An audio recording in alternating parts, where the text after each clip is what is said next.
تعالى اقول لكم على المشروب المفيد بتاع الصيف، مش رمضان بس.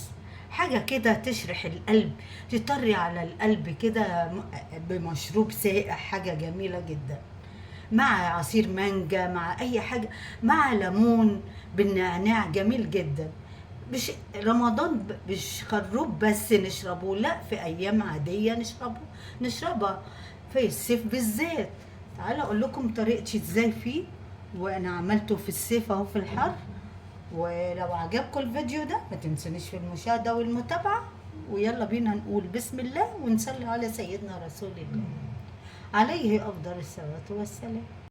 مش رمضان بس اللي بنشرب فيه خروب وكركديه، الايام الحر بنشرب فيها مثلجات، حاجات مفيدة. لازم حاجات مفيدة اكتر من البيبسي والكاكولا، الحاجات اللي بتضيع يعني احنا بنفقد معلقه سخنه قوي، بنفقد عرق مننا وسكريات واملاح وحاجات من دي، فلازم نعوض بالحاجات دي. حاجات ايه؟ المشاريب اللي هي مفيده للجسم. الخروب انا بعمله اهو، طبعا بتحط عليه سكر وبنحرقه على البوتاجاز كده اهو. بص اهو، ولا خروب اللي بيتباع يعني، بصراحة جميل جدا ومفيد قوي قوي قوي.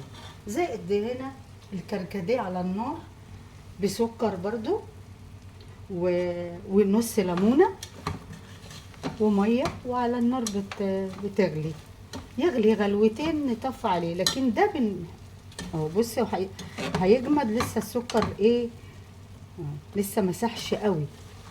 لما يتكرمل يبقى حلو كده، ولسه في المعلقة فيه كرمل يبقى حلو.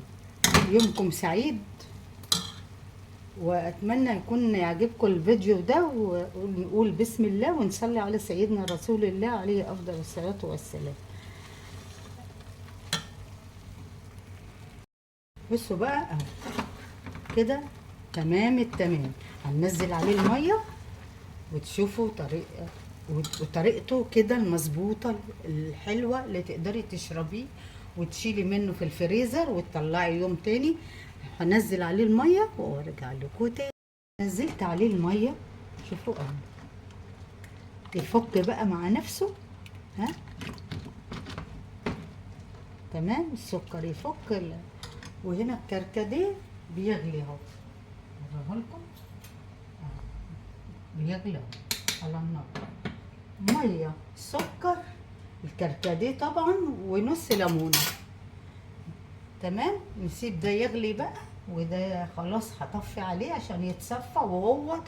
وهو على طول كده يتصفى. لو سبتيه الورد بتاعه هيشرب الميه، ينفش وما استفدتيش بالميه.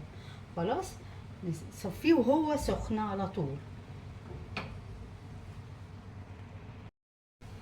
هنا بصفيه، بسم الله الرحمن الرحيم.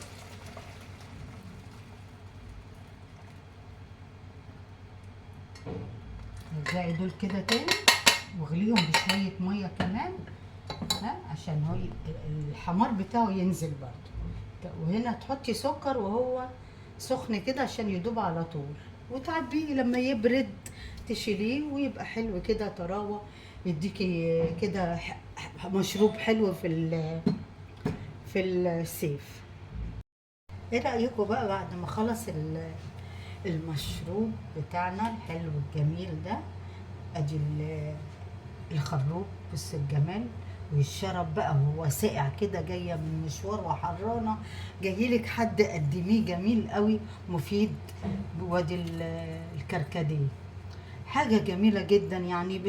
بنشربوه بس في رمضان، لا في الايام اللي هي الحر دي بتبقى صعبه شويه تقدري تعمليه، لان ولادنا عايزين كل سندوتش ببيبسي، بكوكولا، باي حاجه من دي. لا، دي بتكسر العظام.